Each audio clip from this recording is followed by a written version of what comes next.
میں بڑے درد کے ساتھ ایک چیز پوچھ رہا ہوں جو جواب دیا آپ نے کہ قرآن میں آیا کہ وَلَقَدْ ذَرَعْنَا لِجَهَنَّمَ كَثِيرًا مِنَ الْجِنِّ وَالْإِنسِ، تو ایک عام بندے کا کیا قصور ہے کہ اکثر یہ جو جہنم میں جا رہی ہے تو اس طرح کے دیکھیں ہر ایک کا لیول تو نہیں ہوتا اتنی ڈیپلی اسٹڈی کرے یا اتنا فہم و فراست والا ہو، تو پھر اکثر یہ جہنم میں کیوں جا رہی ہے؟ ہاں، میں عام بندے کے لیے بات کروں گا. عام بندے کے لیے کوئی مشکل نہیں ہے.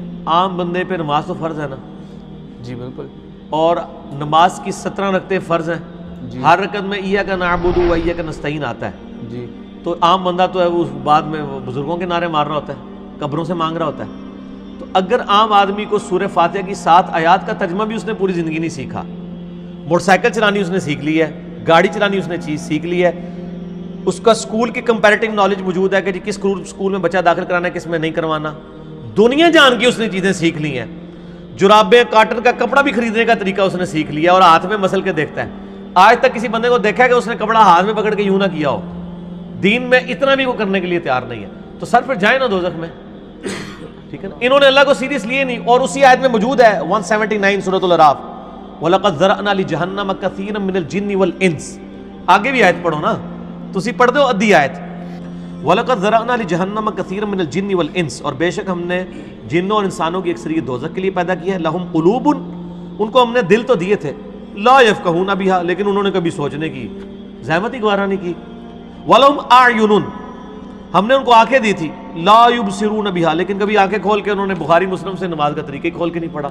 یا میں اس کی تشریح کر رہا ہوں، ظاہر ہے تشریح تو پھر بزرگوں سے پوچھ کے کرنی ہے نا آپ نے. وَلَهُمْ آذَانٌ، ہم نے ان کو کان تو دیے تھے، لا يسمعون بها، لیکن وہ سنتے نہیں. اولئک کالانعام، اور یہ تو چوپائے ہیں. چوپائے ہیں. اللہ نے جانوروں کی مثل کہا ہے کہ جو لوگ اپنی عقل کو، کان، آنکھوں کو استعمال نہیں کرتے. بل ہم اضل، بلکہ یہ تو جانوروں سے بھی گئے گزرے. اولئک هم الغافلون، یہ تو غفلت کی زندگی گزارتے ہیں. تو مسئلہ یہ ہے کہ جب اللہ ایسے شخص کو جس کو آنکھ، کان، یہ ساری نعمتیں دی تھی اس کو یوٹیلائز نہیں کرتا، وہ خود جانوروں سے بدتر ہے، تو سر پھر وہ حقدار ہے. واقعی جانوروں سے بدتر ہے کہ وہ جانوروں نے دوزخ میں نہیں جانا، اس نے چلے جانا ہے. سر جانوروں نے تو دوزخ میں نہیں جانا، اس نے چلا جانا ہے. تو اس سے تو بہتر تھا یہ جانور ہی ہوتا، کم از کم دوزخ میں جانے سے تو بچ جاتا. اور پھر جو آیا ہے وہ وَلَا تَقْفُ مَا لَيْسَ لَكَ بِهِ عِلْمٌ إِنَّ السَّمْعَ وَالْبَصَرَ وَالْفُؤَادَ كُلُّ أُولَئِكَ كَانَ عَنْهُ مَسْئُولًا.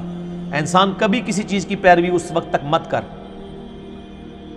کہ جب تک اس کے بارے میں تو ڈیفینیٹ علم حاصل نہ کر لے. بے شک آنکھ، کان اور عقل اس کے بارے میں تم سے پوچھا جائے گا.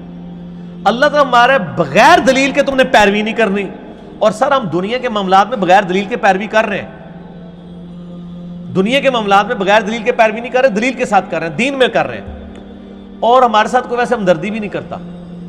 آپ دن کے وقت ہیڈ لائٹ جلا کے نا موٹر سائیکل کی 1 کلومیٹر کا سفر طے کر کے بتائیں تو آپ کو 50 بندے یوں اشارہ کریں گے.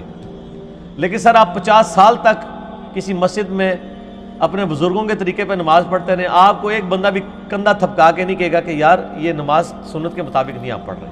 اور اگر کہے گا تو وہ اپنی خیر منا لے گا. اور آپ منہ بھی نہیں چڑھائیں گے جو آپ کو یوں کہتے ہیں آپ لائٹ بند کریں. لیکن آپ کو کوئی بخاری کھول کے آپ کے بزرگ بابوں کا بھی ترجمہ دکھا دے تو آپ کہیں گے یہ تیری شکل اپنی دور کرے. تو سر آپ نے پھر اللہ کو سیریس نہیں نہ لیا، موٹر سائیکل کی ہیڈ لائٹ کو تو سیریس لیا. اور آپ دیکھیں ان لوگوں کو آپ کہیں گے کہ یہ بولے ہیں. آج تک میں نے نہیں دیکھا کہ کسی نے یوں اشارہ کیا دوسرے کو پرے ہو میری ہیڈ لائٹ ہے. وہ ایسے کرتے ہیں. وہ کہتا ہے سٹینڈ چک لو جی، سٹینڈ چک لو. ٹھیک ہے اسی کہنا تھوڑے ہاتھ چک لو یار، ویسے راستے ساڑھے پکڑو جاتے ہیں سٹینڈ نہیں چکاتے رہتے ہیں. اللہ سے بندو ہاتھ چکنے واسطے کہنا چکتے ہی نہیں نے. ٹھیک ہو گیا جی.